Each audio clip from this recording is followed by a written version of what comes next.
आज हम कक्षा 5वीं विषय हिंदी के पाठ 1 से लेकर पाठ 5 का पुनः रिवीजन करेंगे।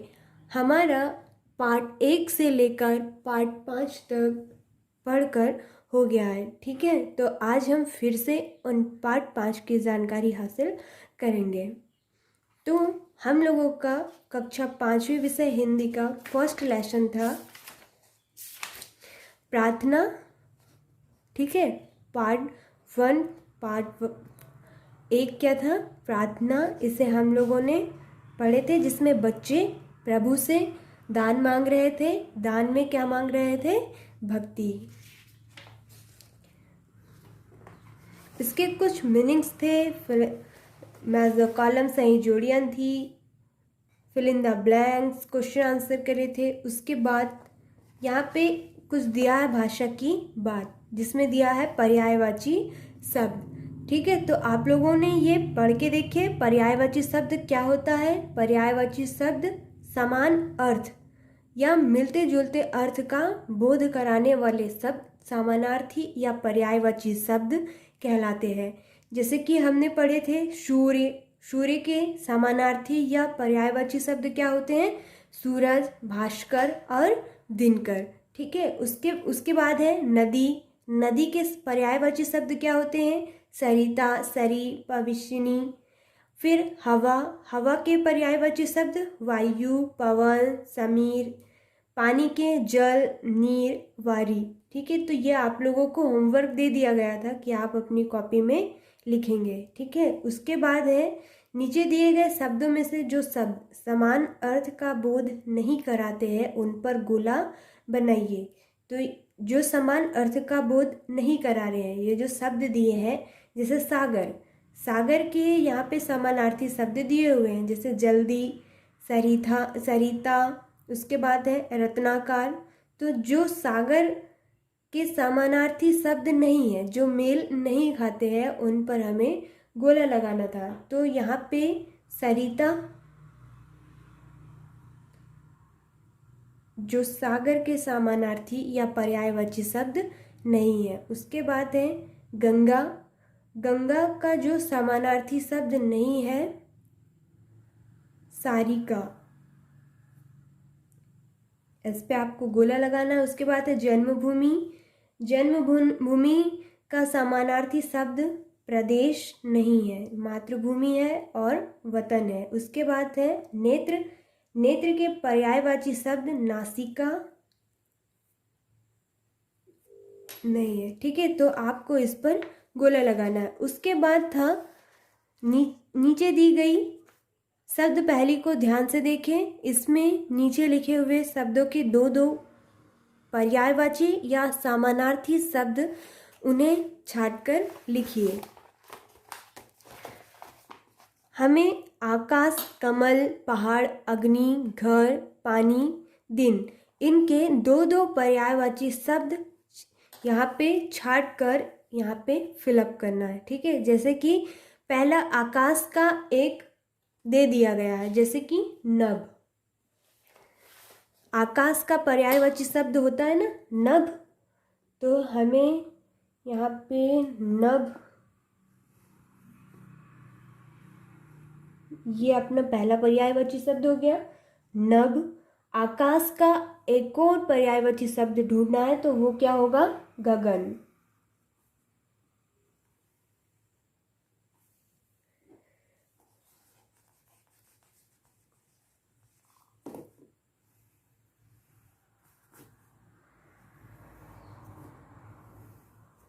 फिर आप लोगों को यहाँ पे गगन लिखना है, ठीक है। उसके बाद है कमल।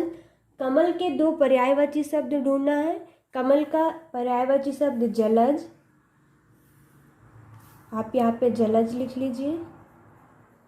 उसके बाद है सेकंड नीरज। नीरज, आप लोग ये पहली पे नीरज ढूंढ लीजिएगा। उसके बाद है पहाड़। पहाड़ के दो पर्यायवाची शब्द होते हैं पर्वत और ईंधन, अग्नि, अग्नि का अनल और आग।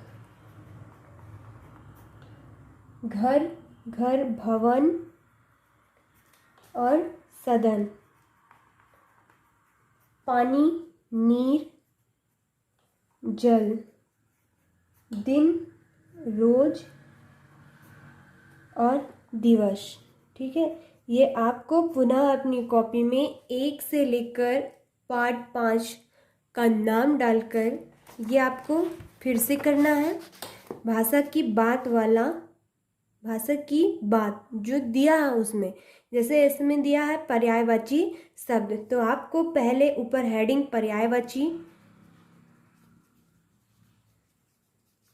पर्यायवाची शब्द कॉपी पे ऐसे हेडिंग डाल के उसकी इस डेफिनेशन को, परिभाषा को लिखना है। ठीक है, ये येलो वाले बॉक्स से यहाँ तक लिखकर इस उदाहरण को यहाँ तक लिखना है। ठीक है, ये आप लोगों का बुक में रहेगा।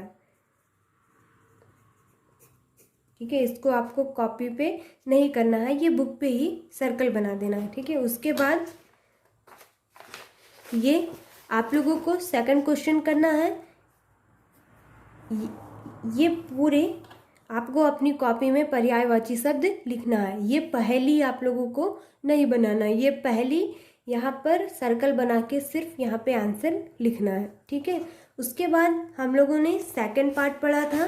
सेकंड पार्ट का क्या नाम था? व्यवहार कुशलता, जिसमें एक तरुण विद्यार्थी सभा में भाषण देने के लिए खड़ा हुआ था, लेकिन उसका भाषण कुछ जमा नहीं था। ठीक है, तो उसके सब लोगों ने हंसी उड़ाई और एक उसी के साथ का विद्यार्थी ने उसे साहस दिया था। ठीक है, इसको लिखने वाले कौन थे? अनंत गोपाल सेवडे। ठीक है, फिर आप लोगों ने मीनिंग्स, मैच द कॉलम किए, फिर इन द ब्लैंक्स किए, क्वेश्चन आंसर किए। उसके बाद अब यहाँ पर है भाषा की बात। ठीक है, सेकंड लेसन का भाषा की बात। तो इस पे क्या दिया हुआ है? क्रिया। ठीक है, हमने क्रिया नहीं पढ़े थे, तो हम 1 से लेकर पार्ट 5 में फिर से कर रहे हैं, तो ये आप लोगों का अलग है। ठीक है, 1 से लेकर पार्ट 5 तक अलग लिखना है, उसके क्वेश्चन आंसर अलग लिखना है, और ये आप लोगों को अलग लिखना है। एक पार्ट 1 से पार्ट 5। ठीक है, आप लोगों को सिर्फ ऐसा कॉपी के ऊपर पे हेडिंग डालना है, और पहले आपको पर्यायवाची शब्द करना है लेसन 1 का, उसके बाद लेसन 2 का क्रिया। इसमें क्रिया दिया है, जैसे क्रिया क्या होती है? क्रिया जिन शब्दों से किसी काम का करना या होना पाया जाता है उसे क्रिया कहते हैं। तो क्रिया किसे कहते हैं? काम का करना या होना का पाया जाना, उसे क्रिया कहते हैं। जैसे मोहन खेल रहा है, तो खेलना क्या होता है? क्रिया। ठीक है, इसके कुछ एग्जाम्पल दिए हुए हैं, उदाहरण दिए हुए हैं। यदि हम बिना क्रिया की सहायता से वाक्य बनाएंगे तो वे इस प्रकार बनेंगे। जैसे पहला दिया हुआ है, मोहन फुटबॉल खेल रहा है, गाय घास खा रही है, वह विद्यालय जा रहा है, सोनू पतंग उड़ा रहा है। ठीक है, मोहन फुटबॉल खेल रहा है, खेलना क्या है? एक प्रकार से क्रिया। खेलना क्या है? क्रिया। गाय घास खा रही है, तो खाना भी क्रिया है। वह विद्यालय जा रहा है, जाना आना उठना बैठना भी ये सब क्या है? क्रिया। उसके बाद है सोनू पतंग उड़ा रहा है, सोनू पतंग उड़ा रहा है, तो उड़ाना भी एक प्रकार से क्रिया है। ठीक है, और ऊपर के वाक्यों को देखो, इनमें क्रिया के न होने से बात अधूरी रह जाती है। यदि हम इसके साथ क्रिया का प्रयोग करते हैं तो वाक्य इस प्रकार बनेंगे। जो ऊपर दिए हैं उन पे कोई क्रिया नहीं लगाया गया है और उसी को नीचे पे आंसर बना के दिया है। इसमें चेंज कर दिया है, जैसे मोहन फुटबॉल खेलता है, गाय घास खाती है, वह विद्यालय जाता है, सोनू पतंग उड़ाता है। ठीक है, तो आप लोगों को ये पूरे आंसर यहाँ पे फिलअप करना है। ठीक है, ये आप लोगों को नहीं लिखना है, सिर्फ आप लोगों को इतना ही लिखना है और ये जो आंसर है वो यहाँ पे आप लोगों को फिलअप कर देना है। ठीक है, तो आप लोग को समझ में आया क्रिया क्या होती है? किसी काम का किया जाना क्या कहलाता है? क्रिया।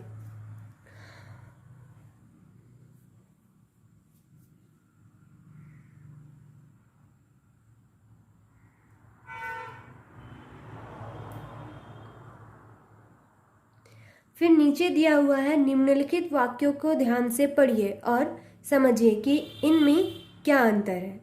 गाय रंभारती है, राम पुस्तक पढ़ता है। पहले वाक्य पर ध्यान दीजिए। इस वाक्य में रंभारना क्रिया है किंतु इनका कोई काम या कर्म नहीं है, कर्म का अभाव। जबकि दूसरे वाक्य में पता चल रहा है पढ़ना क्रिया पुस्तक की है, पुस्तक पढ़ रहे हैं। ठीक है, फिर जब क्रिया का कोई कर्म नहीं होता तब उसे अकर्मक क्रिया कहते हैं। फिर से समझिए, जब क्रिया का कोई कर्म नहीं होता तब उसे अकर्मक क्रिया कहते हैं। जिस क्रिया से कर्म का बोध होता है उसे सकर्मक क्रिया कहते हैं। सकर्मक और अकर्मक में क्या अंतर है? सकर्मक क्रिया जब हम कोई प्रश्न करते हैं तो उसका उत्तर मिल जाता है। जब हम कोई प्रश्न करते हैं तो उसका आंसर या उत्तर मिल जाता है, जबकि अकर्मक क्रिया में उत्तर नहीं मिलता। जैसे राम क्या पढ़ता है, इस प्रश्न का उत्तर होगा पुस्तक, मतलब इसका आंसर मिल गया। तो ये कौन सी क्रिया हुई? सकर्मक। और आंसर ना मिले तो वो कौन सी क्रिया होगी? अकर्मक। जैसे इसके कुछ क्वेश्चन दिए हुए हैं, निम्नलिखित वाक्यों को अकर्मक क्रिया तथा सकर्मक क्रिया के आधार पर अलग अलग कीजिए। अलग अलग करके लिखिए। ये आप लोगों को लिखना है, ये भी लिखना है। सकर्मक और अकर्मक क्रिया में अंतर, पहले आपको ये लिखना है फर्स्ट ये, उसके बाद नीचे पे सकर्मक और अकर्मक क्रिया में अंतर, और उसके बाद ये जो क्वेश्चन दिए हुए हैं ये कि आपको बताना है कि सकर्मक क्रिया कौन सी है और अकर्मक क्रिया कौन सी है। जैसे कि गीता गाना गाती है, तो इसका आंसर हो जाएगा कि गाना तो आप कोई सा भी गाना गा सकती है। ठीक है, तो वो इसका आंसर मिल सकता है। तो यह कौन सी क्रिया हुई? सकर्मक। तो उसको आपको आंसर करके उत्तर करके लिखना है सकर्मक क्रिया। उसके बाद है रमेश सड़क पर दौड़ रहा है। रमेश सड़क पर दौड़ रहा है, इसका आंसर मिल जाएगा क्या? कौन सी सड़क पर दौड़ रहा है? तो ये हो गया अकर्मक क्रिया। तो आप लोग भी पहचान लेंगे इस टाइप के अगर क्वेश्चन आए तो। चिड़िया उड़ती है, चिड़िया उड़ती है, अब कहाँ उड़ती है? इसका आंसर मिल जाएगा क्या? नहीं। तो इसका यह कौन सी क्रिया हुई? अकर्मक। अकर्मक क्रिया। उसके बाद है गाय का दूध मीठा होता है। गाय का दूध मीठा होता है, तो इसमें आ जाएगा आंसर सकर्मक क्रिया। ठीक है, ये हुआ सेकंड लेसन का भाषा की बात, जिसमें क्या दिया हुआ है? क्रिया। ठीक है, उसके बाद है थर्ड लेसन का नाम क्या था? सुभद्रा कुमारी चौहान। तो हमने सुभद्रा कुमारी चौहान के बारे से पढ़े थे, जो बहुत ही तेजस्विनी और बहुत ओजस्वी महिला थी। इन्होंने बहुत सारी कविताएं लिखी थी, जैसे बुंदेले हर बोलो के मुँह हमने सुनी कहानी थी, खूब लड़ी मर्दानी वह तो झांसी वाली रानी थी। यह पोयम आप लोगों ने पढ़े हैं, जिसके रचयिता कौन थे? श्रीमती सुभद्रा कुमारी चौहान। ठीक है, ये आप लोगों को याद है, इसके क्वेश्चन दिए गए थे, आप लोगों को आंसर करने आप लोगों ने कर लिए। उसके बाद है थर्ड लेसन भाषा की बात में दिया हुआ है स्त्रीलिंग और पुल्लिंग। स्त्रीलिंग शब्द और पुल्लिंग शब्द क्या होते हैं? ठीक है, इसकी मीनिंग दी हुई है, आपको ऊपर पे हेडिंग डालना है पुल्लिंग और स्त्रीलिंग। ठीक है, उसकी डेफिनेशन दी हुई है, पुरुष जाति का बोध कराने वाले शब्दों को पुल्लिंग, पुरुष जाति का बोध कराने वाले शब्दों को पुल्लिंग, और स्त्री जाति का बोध कराने वाले शब्दों को स्त्रीलिंग शब्द कहते हैं। ठीक है, ये आप लोगों को फिर डेफिनेशन लिख देना है। फिर रेखांकित शब्दों के लिंग बदलकर वाक्य को पुनः लिखिए। यह आप लोगों का होमवर्क है कि यह मेरे दादा हैं, आपको इसका लिंग बदलना है, लिंग चेंज करना है। तो क्या होगा आंसर? जो रेखांकित किया गया है, मतलब जिस शब्द के नीचे लाइन खींची गई है, उस शब्द का लिंग बदलना है। तो दादा का लिंग बदलेंगे तो क्या हो जाएगा? दादी। ठीक है, तो यह मेरी दादी है। उसके बाद है शेर अपनी गुफा में सो रहा है। तो इसका आंसर क्या होगा? इसका शेर का लिंग चेंज करना है। शेर क्या है? पुल्लिंग शब्द है, इसको स्त्रीलिंग में चेंज करना है। तो शेरनी अपनी गुफा में सो रही है। ठीक है, ये आप लोगों को स्वयं करना है, हम आंसर बता दे रहे हैं। उसके बाद है मामी घर जा रही है। मामी स्त्रीलिंग शब्द है, इसको पुल्लिंग शब्द में चेंज करेंगे तो मामी का क्या हो जाएगा? मामा। मामा घर जा रहे हैं। फिर है शिक्षिका कल साला आएंगी। शिक्षिका लेडीज के लिए यूज किया जाता है शब्द शिक्षिका, तो जेंट्स के लिए किया जाएगा तो क्या हो जाएगा? शिक्षक। क्या हो जाएगा? शिक्षक कल साला आएंगे। ठीक है, शिक्षक कल साला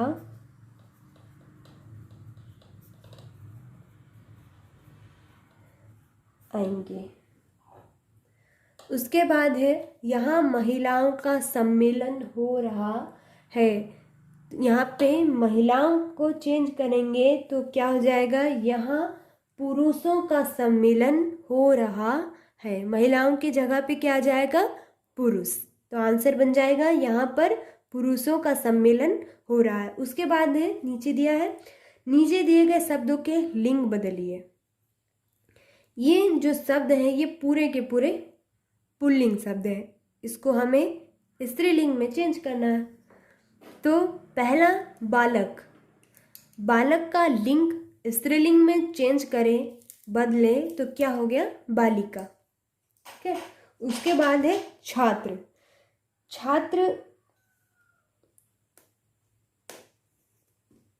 छात्र का लिंग चेंज करें तो क्या होगा? छात्रा।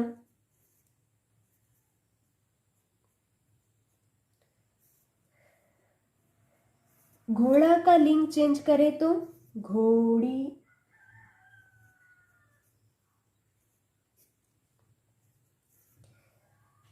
बैल का लिंग चेंज करें तो गाय। मोर, मोरनी। आप लोगों को समझ में आ रहा है स्त्रीलिंग और पुल्लिंग शब्द? उसके बाद है मामा। मामा का स्त्रीलिंग शब्द क्या होगा? बहुत ही इजी है, मामी। ठीक है, उसके बाद दादा, दादा का दादी। उसके बाद नाना, नाना का नानी। ठीक है, तो आप लोगों को जो शब्द दिया जाए उसका स्त्रीलिंग शब्द दिया जाए तो पुल्लिंग में बनाते आना चाहिए, पुल्लिंग दिया तो स्त्रीलिंग में बनाते आना चाहिए। स्त्रीलिंग और पुल्लिंग शब्द बहुत ही इजी है। ठीक है, ये आप लोगों का होमवर्क है, इसको अपनी कॉपी में करना है। उसके बाद है स्त्रीलिंग। यहाँ पे स्त्रीलिंग शब्द दिया है, इनको पुल्लिंग में चेंज करना है। जैसे कि लेखिका का पुल्लिंग शब्द क्या होता है? लेखक। ठीक है, लेखिका का पुल्लिंग शब्द होता है लेखक। फिर यहाँ पे औरत दिया हुआ है, तो औरत का क्या आंसर हो जाएगा? मर्द। पुल्लिंग शब्द मर्द। ठीक है, उसके बाद है चाची। चाची का पुल्लिंग शब्द चाचा। हथीनी, हथीनी का पुल्लिंग शब्द हो जाएगा हाथी।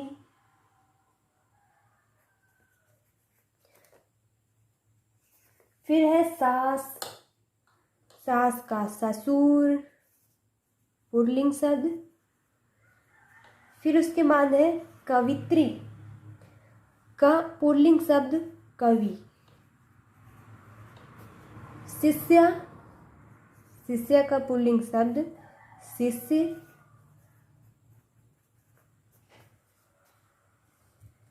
फिर है देवर, देवर का पुल्लिंग शब्द होगा, सॉरी, देवरानी का पुल्लिंग शब्द होगा देवर। ठीक है। अब दिया है इसके अतिरिक्त कुछ शब्द ऐसे भी होते हैं जो सदैव पुल्लिंग या स्त्रीलिंग में ही प्रयुक्त होते हैं। इनकी पहचान नहीं की जा सकती कि ये स्त्रीलिंग है कि पुल्लिंग है। जैसे कि कुछ स्त्रीलिंग शब्द हैं, ठीक है, ये स्त्रीलिंग में ही यूज होंगे, जैसे कि मछली, मैना, कोयल, छिपकली आदि। आप छिपकली को देख के बता सकते हैं क्या कि ये स्त्रीलिंग है कि पुल्लिंग है? नहीं, तो वो हमेशा स्त्रीलिंग में ही आएगी। छिपकली स्त्रीलिंग में ही आएगी, कोयल स्त्रीलिंग में ही आएगी। आप कोयल को देख के बता सकते हैं क्या कि ये पुरुष है या फिर महिला है? उसको अपन स्त्रीलिंग में ही यूज करेंगे, क्या? कोयल। ठीक है। उसके बाद मछली, मछली को भी अपन देख के नहीं बता सकते कि ये स्त्रीलिंग में है कि पुल्लिंग में है, वो सदैव स्त्रीलिंग में ही होगी। उसके बाद है पुल्लिंग, जैसे कि उल्लू, मच्छर, भेड़िया, मगर आदि, ये सदैव ही पुल्लिंग शब्द में होंगे। ठीक है। ये आप लोगों को थर्ड लेसन के भाषा की बात में लिखना है। ठीक है, स्त्रीलिंग और पुल्लिंग। उसके बाद है पढ़िए और समझिए। यहाँ पे दिया है संज्ञा। संज्ञा, संज्ञा क्या होता है ये हम आपको संज्ञा बाद में समझाएंगे। ठीक है। अभी हम 4 लेसन का देखते हैं। मेरा देश महान है। हमने 4 लेसन में अपने देश के बारे से पढ़े थे। ठीक है, मेरा देश महान है।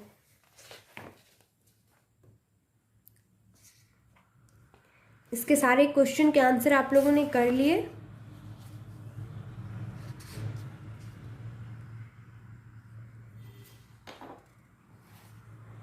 जैसे कि अब यहाँ पे आया है संज्ञा, सर्वनाम और विशेषण।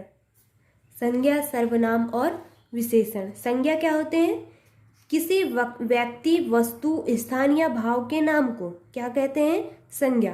किसी व्यक्ति, वस्तु, स्थान या भाव के नाम को संज्ञा कहते हैं।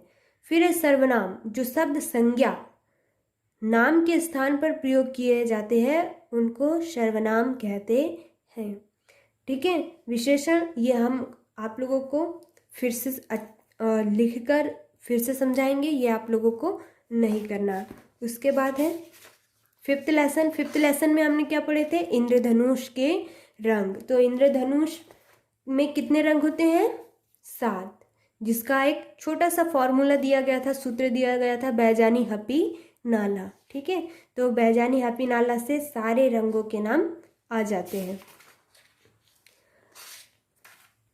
उसके बाद 5th लेसन में दिया है भाषा की बात में दिया था, क्या पढ़े थे हम लोगों ने? उपसर्ग। 5th लेसन में भाषा की बात में क्या पढ़े थे? उपसर्ग। ठीक है, ये आप लोगों ने अपनी कॉपी में लिख लिए होंगे।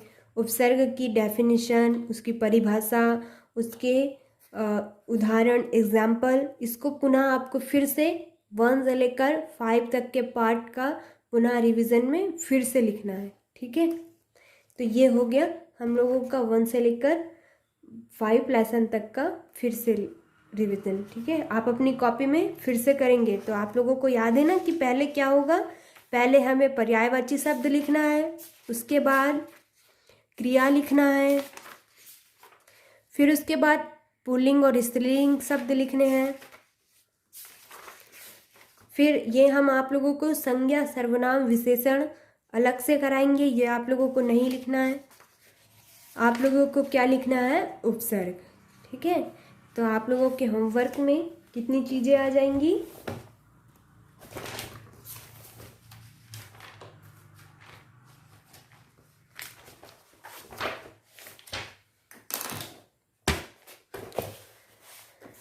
आप लोगों को ऊपर पे 1 से लेकर पार्ट 5, ठीक है, ये आप लोगों के ऊपर हेडिंग रहेंगी। उसके बाद फिर आपको फर्स्ट लेसन में क्या लिखना है, पर्यायवाची शब्द,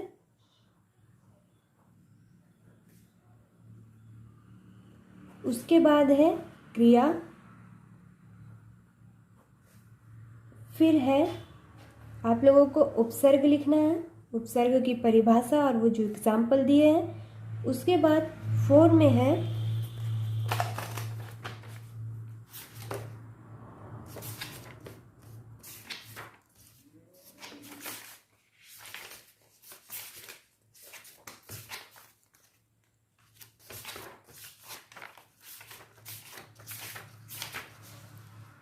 स्त्रीलिंग और पुल्लिंग शब्द।